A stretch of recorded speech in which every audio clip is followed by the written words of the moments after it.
All right. Well, welcome to another episode of the podcast. I'm super excited to be here with Emma. It's been a while since we've recorded, but we decided to make this episode like specific on a really special experience for you, Emma.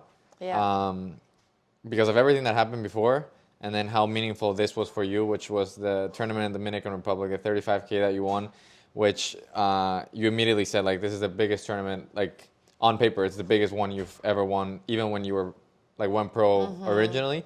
But can you start by like just telling us a little bit about like first just on paper how big this tournament was, and then why it was even bigger because of the whole situation of what happened before, Yeah. what you've been through and everything. Yeah, I mean, we need a whole day then.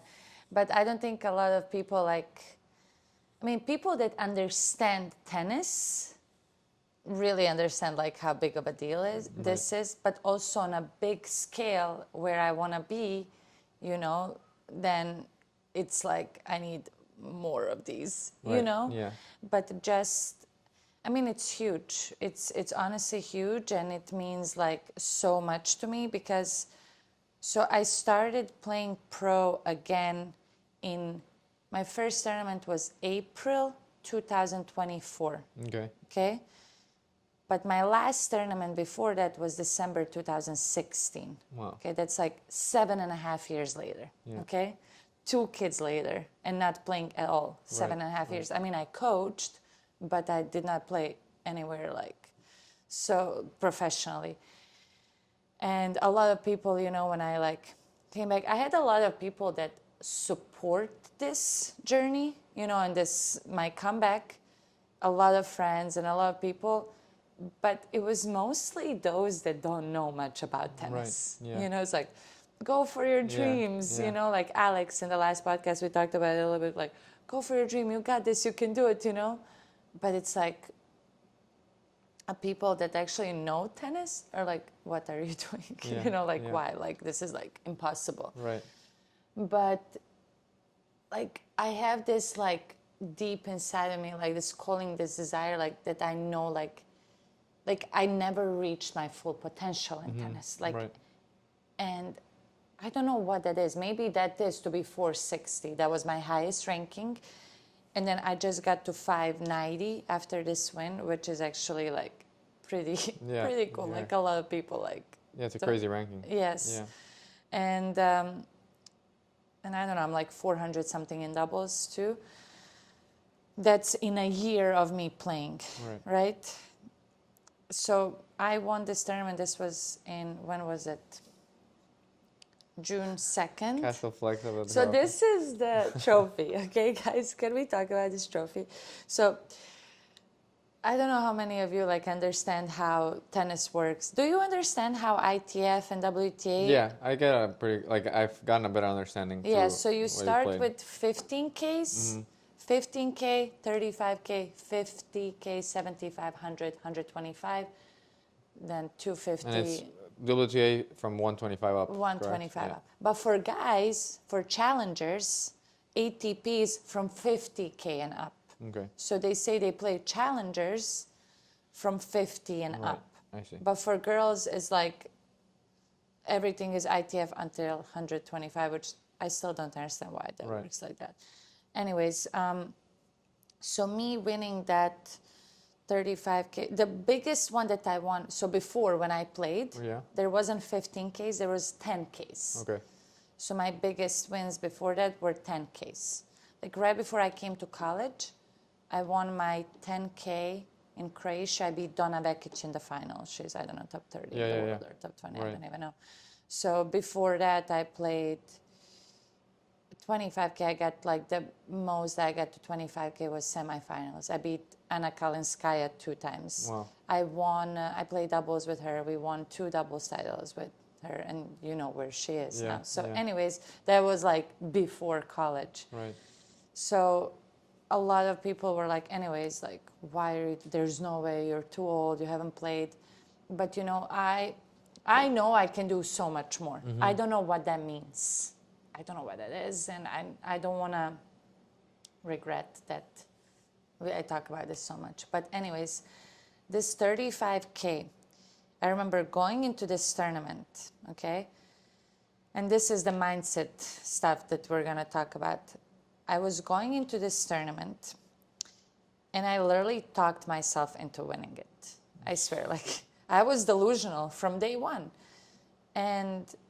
But this is the same. I tried some theory that I tried at the beginning of the year in January when I started playing UTR tournaments. So UTR tournaments, they are not for ranking points, but they're for money and for UTR ranking. Right. So they're PTTs now, and huge shout out to UTR and how they're organizing these tournaments. They're amazing. Like the quality of the organization and everything is amazing. You feel like you're at a pro tournament, and the money is really good. Right. So at the beginning of the year, I won 4 in a row. They're called Professional Tennis Tour. Those. So they belong to UTR? Yes. Okay. And then you win 3,600 if you win the whole tournament. Okay. For this one, it's a 35K, an ITF. What do you think how much I won for winning it? I'm guessing that 35K divides into all the players that won something. So 2,000? Good guess. It was going to be 4,200, but minus taxes, I got 2,900 plus my expenses. I was 2 weeks there. And then you end up losing money, or were you positive? I actually was positive that week Okay. for the first time in a while. $2 positive? Yes, yeah. Where with UTRs, like they provide housing usually, or like here I'm playing at home, I don't have expense. I was like at the beginning of the year, I was like, oh my God, I'm actually making money, which is nice. That's why you see a lot of players like that have been on tour for a while and they're not making it to top. They're switching to playing UTRs because it makes more sense financially. Right. Anyways, so when I was playing these UTRs, I remember the first one that I won where I beat Monica Ekstrand in the finals. And then she went on after that and she literally won 3 35Ks. She just played a final of 100K. Who is this girl? Monica Ekstrand. She just signed with Stanford. I know who she is. Diego Moyano coaches her. So I beat her in the finals of that one. And there's actually a documentary on my YouTube page on that also tournament that Insider Tennis, he recorded that and that day. It's actually pretty cool. You guys should check it out if you have not yet. It's like a mini movie. I think did you watch it? Yeah, I watched it. It was super, super good. It was so good and so well done. Anyways, so for the first tournament that I won, the UTR, I literally was like, I'm going to try something because I was reading these books, how you need to be positive, how you need to talk positive to yourself. And I literally was like, from day one, like, I'm winning this tournament. I was saying that.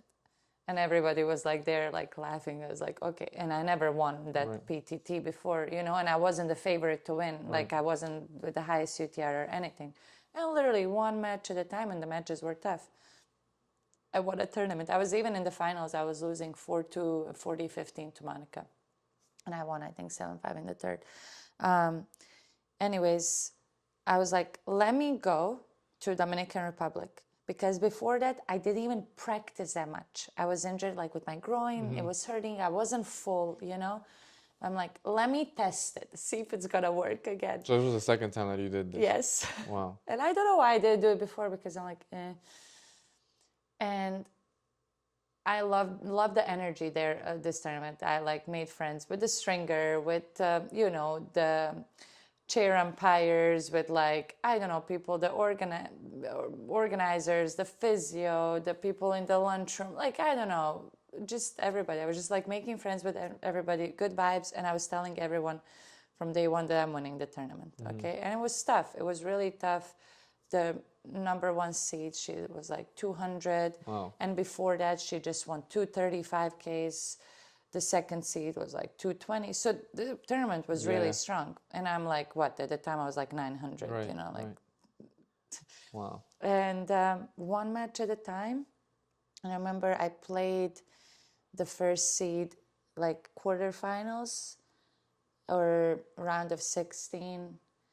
And that was a really tough match. I cramped so much. It was so hot there. But, I was like, I don't know. I took it one match at a time. I was saying I was gonna win after every match, and it happened. But it wasn't like so simple. Every match was so complicated. But you know, Are you doing so this like positive self-talk before every tournament now? no.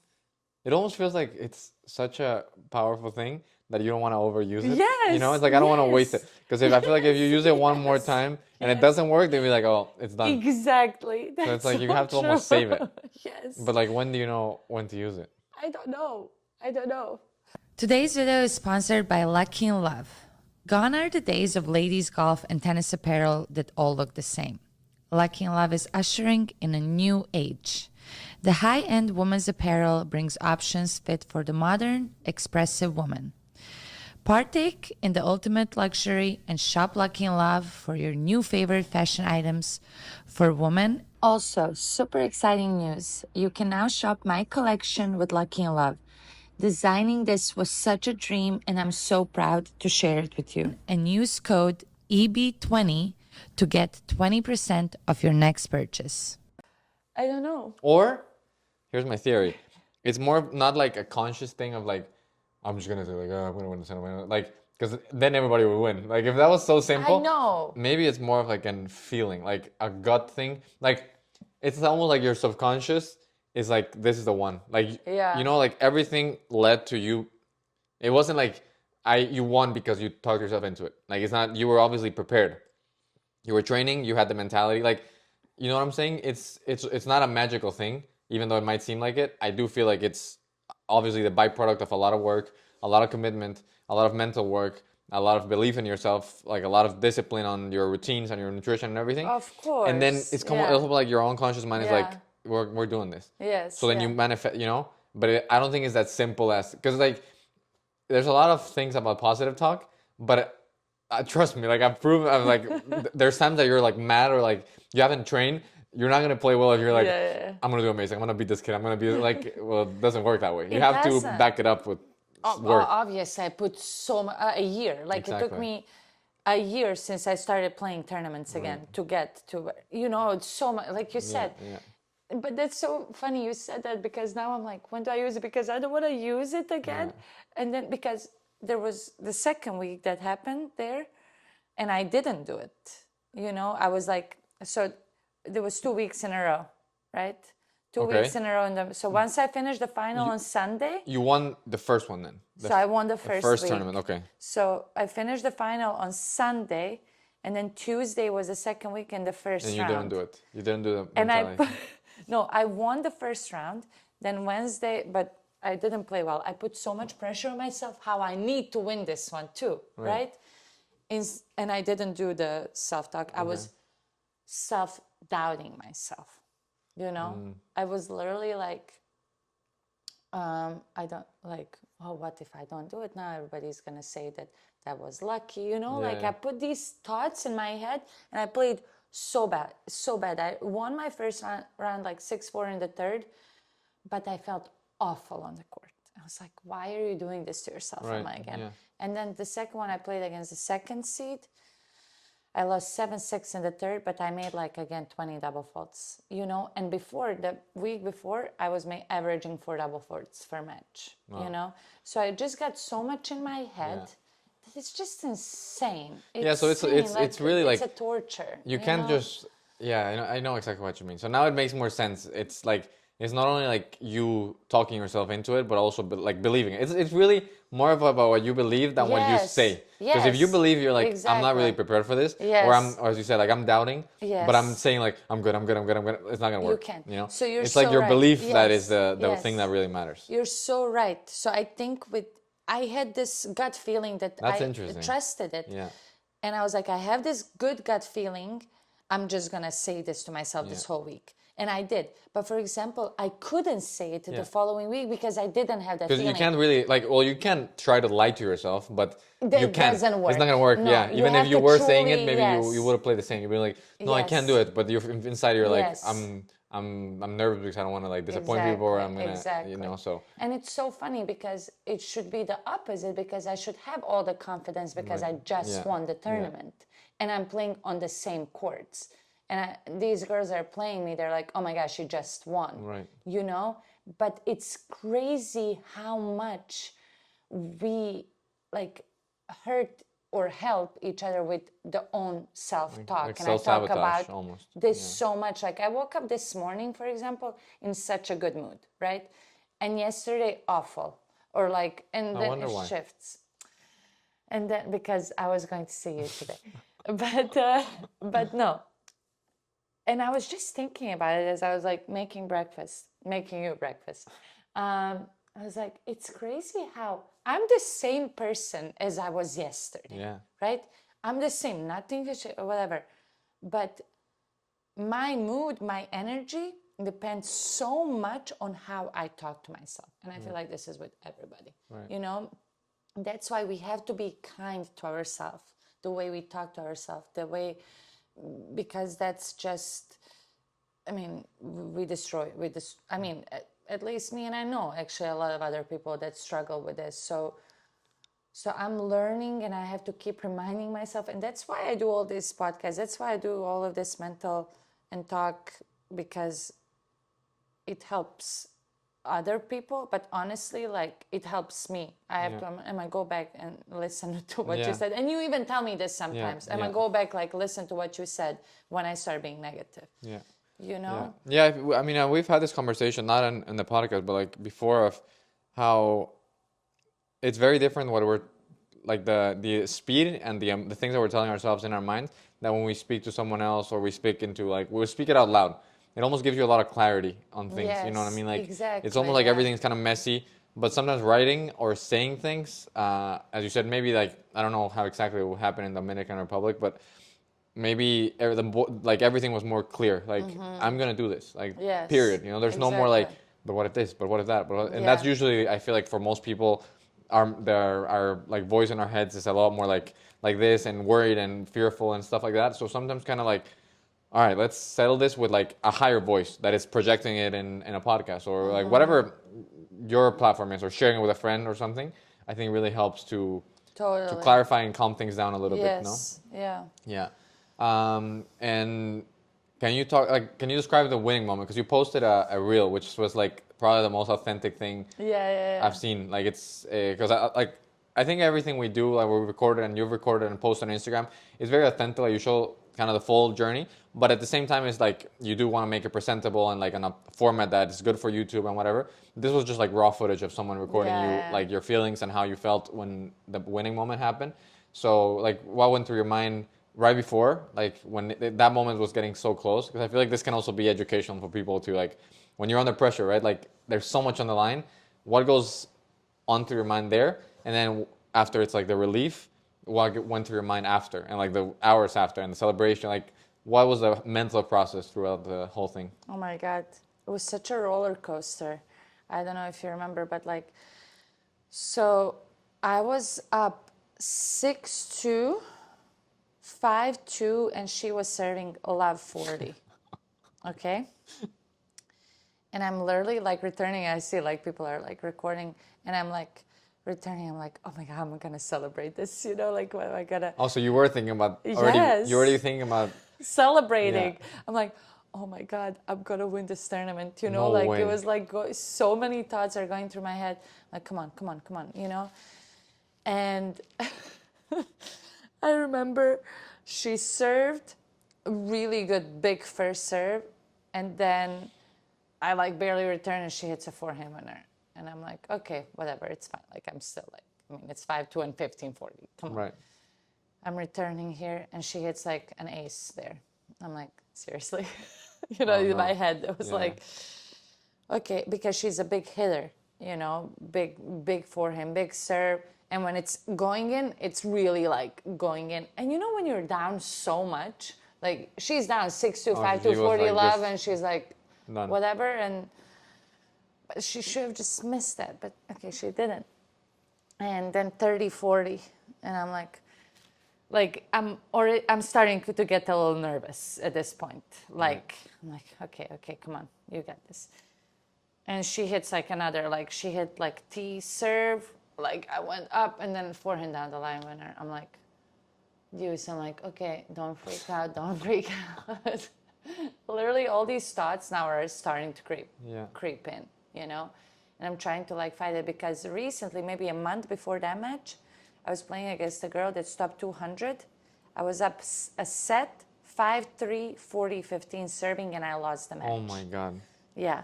And so I remember losing that second set and third set. I was so down. I was just so down, and I couldn't bring myself up after losing that. Yeah. And here it was like, okay, deuce. And I remember we played like deuce ad for a while, and I was like, come on. And I was trying, and she played well. I choked a little bit, like I got a little tighter, and 5-3. And I was Serving for the match. Yeah. the worst service game of the entire match. Like I was serving so well, playing so well, and that because I was then it was in my head. I was up 5-2. This is only like tolerable to hear about because you want. If not, it'll be so painful to like go down if it has it went. Oh Like my God. hearing it, I didn't know like this is how it happened. Yeah. So like it's a relief that I know that you didn't win, but it's like oh my God, this is painful to hear. It was literally then 5-4. She served another great service game, and then 5-all, and then she won 7-5. I was trying to stay in it, but she was playing well. I was pushing, and it was. Where was your mind there? Like when you did lose that set, like how? What were you actually thinking? So then I lost 7-5. I was like, I went to the bathroom because it's very humid there and very, very hot. Like summer's here, like I'm drenched, so I had to like change completely. Right.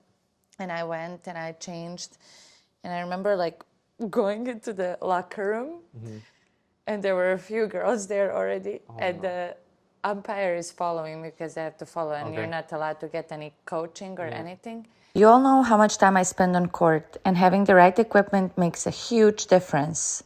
That's why I've been using Gamma Sports for over 10 years. Their grips, strings, and on-court accessories like ball hoppers and nets are some of the best out there.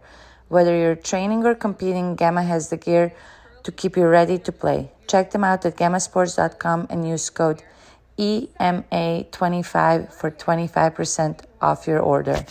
And I literally just like wanted to like scream and cry and everything, and that's why that I literally just let it out.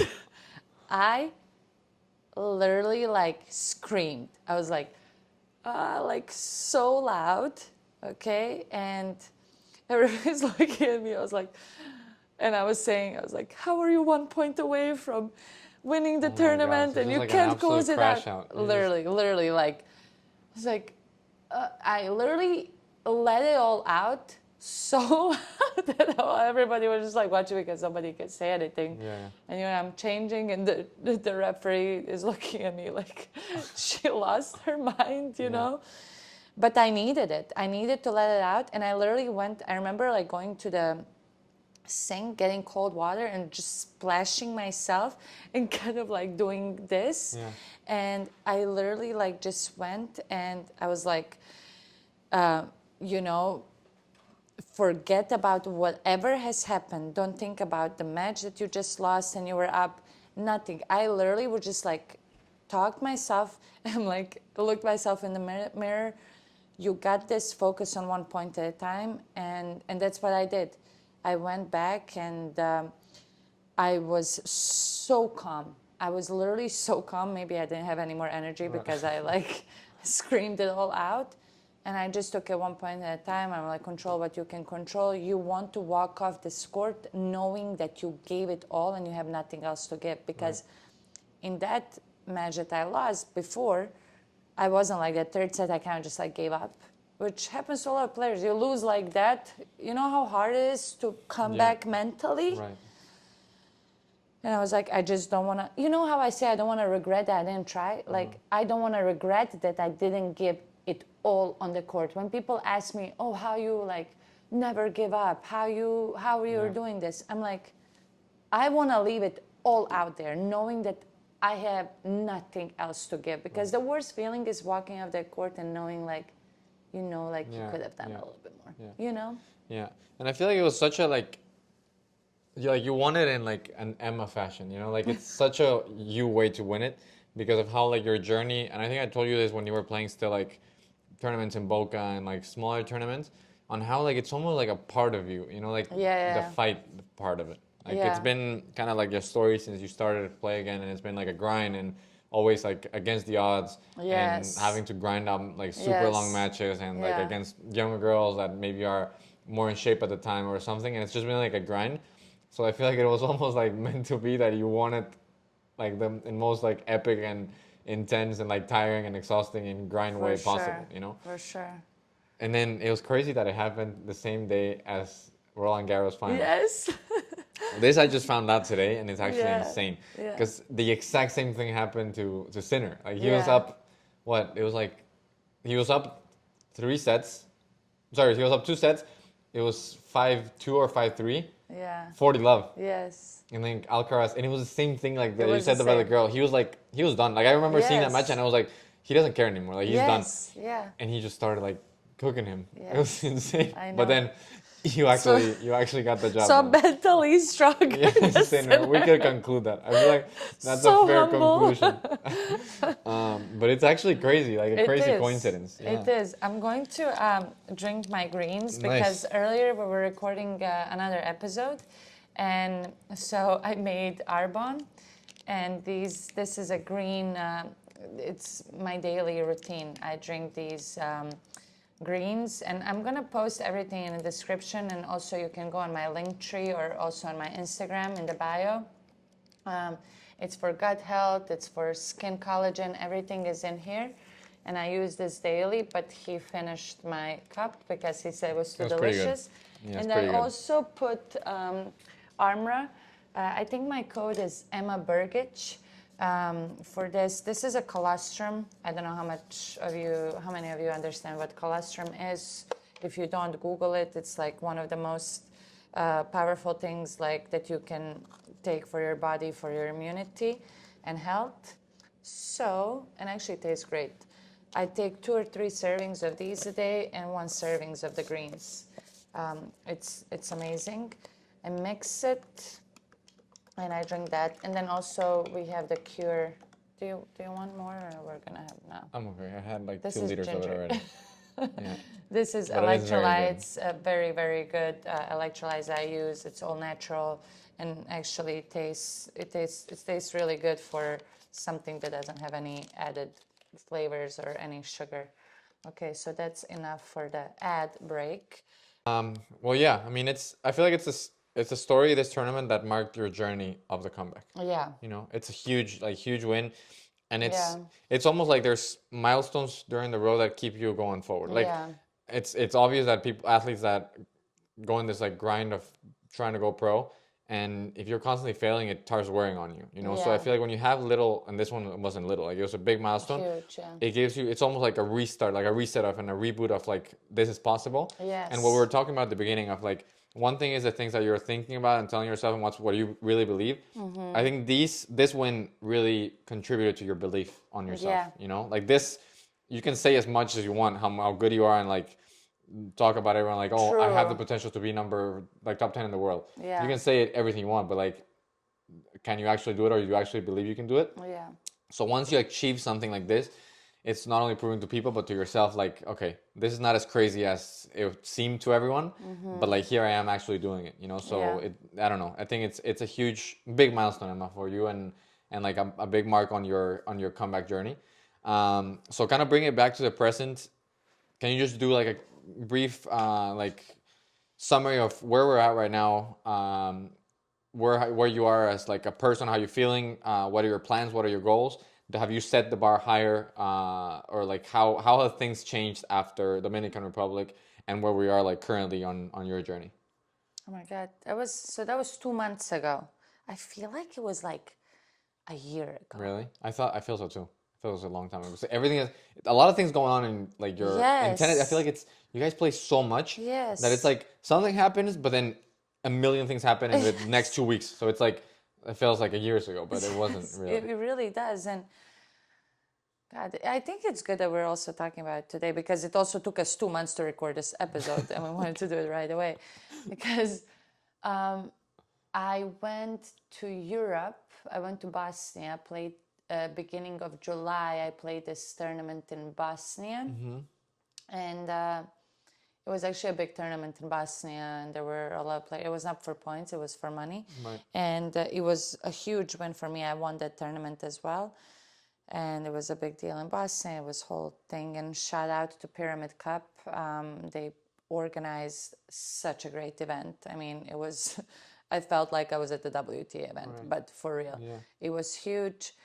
And then my plan was to, so play the tournament for a week, train in Bosnia for a week because I have a coach there. He's amazing. And then go to a tournament 1 week and then come back. I went there with my boys and everything. But then I took 2 days off after the tournament. I started training again Wednesday. As soon as I started training, I felt something in my arm. And it was so weird. I was like, what is happening? And I literally I told my coach, I was like, I can't even hold the racket. I don't know what's happening. Wow.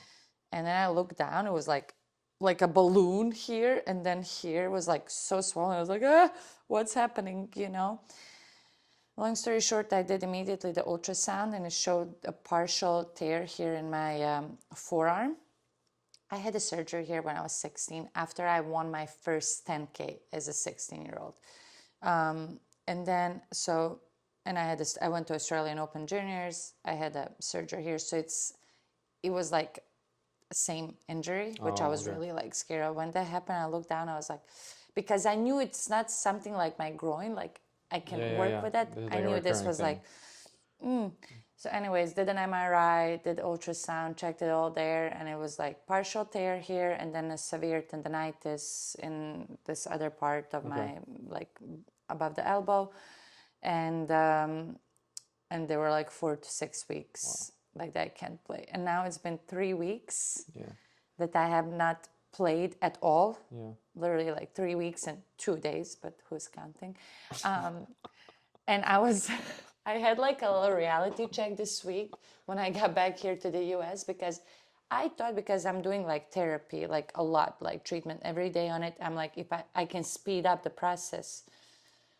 But a lot of things in life you can't speed up, and especially with stuff like that, you need to let your body heal naturally. So anyways, I kind of accepted this week that it will take 4 to 6 weeks, that I cannot rush this, like I like to rush things, And, I had plans to play like 100K here, like in a 75, and now upcoming, like in the US, there's some tournaments. But obviously the whole August, I cannot play any tournaments or I cannot practice at all. So I'm planning to start practicing beginning of September and then start playing tournaments like, I don't know, I'll need at least like 2-3 weeks to get back in playing shape and match shape and everything. I mean, I'm working out every day. I'm staying on track of that. But like, so mentally it's been really tough last 3 weeks because... I'm like, it's tough. You went from like 100% to 0. Yes, and I'm literally like, I was playing so well, best tennis of my life. I'm not gonna let this like bring me down. I'm gonna try to stay as positive as I can, and thankfully I have other things, with the podcast, with my social media. I have a project I'm working on. I'm going next week to Mexico, then I'm going to New York. I have these 2 new companies I'm starting to work with. I cannot announce it yet, but I'm so excited for it. And it kind of like happened at the same time as, not at the same time, at the time that I'm injured. Right. I'm so grateful for that because otherwise, like I would literally, I mean, I'm coaching a little bit. I'm spending time with my kids, but it's like, it's really tough mentally. But I'm gonna use this as a positive thing, and then we'll see. We'll see. I mean, the ultimate goal is to be, to qualify for Roland Garros or Wimbledon or US Open next year. That's my dream. That's my goal. It's realistic at this point. I can see it can happen, but I need to stay healthy and play consistently. But I'm not gonna put a lot of pressure on myself. I really wanna enjoy this journey and process like we talked about. I want to, keep reminding myself why I'm playing again and not just focus on the outcome and just keep trying to get better every day as a tennis player, as a person, and then see where it takes me. Right. Absolutely. That's it. No, that's awesome, Emma. And I think it's talks a lot about how far you've come in terms of the way you Yeah. react to things. You know, like I don't Yes. know if you would have been able to like keep going if this happened maybe 6 months ago. You know, Yeah. it really talks about like your maturity emotionally and stuff Yeah. like that. And of course, it's tough, but there also, as you said, brings a lot of positive things that maybe you could have Totally. done. You couldn't have done all these things if you were like in the middle of playing tournaments. You don't Yeah. have time, so it's also like a good kind of settling phase of to do other things, maybe get your mind off a little bit, as you said, and Yes, then come yeah. back stronger because you can. You're Exactly. definitely, I can see it on the way you you talk about your tennis and stuff. It's Yeah. like you're eager to go back. Yes, So it's gonna yes. be like a boost of energy of like, all right, let's do this now. Let's go 100% now. Yeah, You know, now I that feel you're like I'll healthy. be even hungrier. Exactly. You know? Exactly. So it's always good, like a good reset, I think, as well. Totally, totally. Yeah. Well, that's Yeah. awesome. Well, I think it's a pretty good recap about a super big achievement. Yeah. Then bringing it back to where you are now, like a good update for people on Yeah. following your journey. Yeah. So that's amazing, Emma. Congratulations and everything. Thank you. And yeah, I mean, for everyone else, keep following Emma's journey. Keep supporting on whatever way you can, and it's a good inspiration for people to also like Yeah. apply these things to their own lives, you know, Totally. and fight and be positive in whatever they're doing. So Yeah, if this helped you in any way, I really hope it did. Yeah, subscribe, like, and share. Every share means a lot. Share it with, you know, somebody that you think this story could be helpful. You know, the more we share, the more we support each other, the better the world is. Absolutely. Awesome. All right, guys. Thank you for you. watching.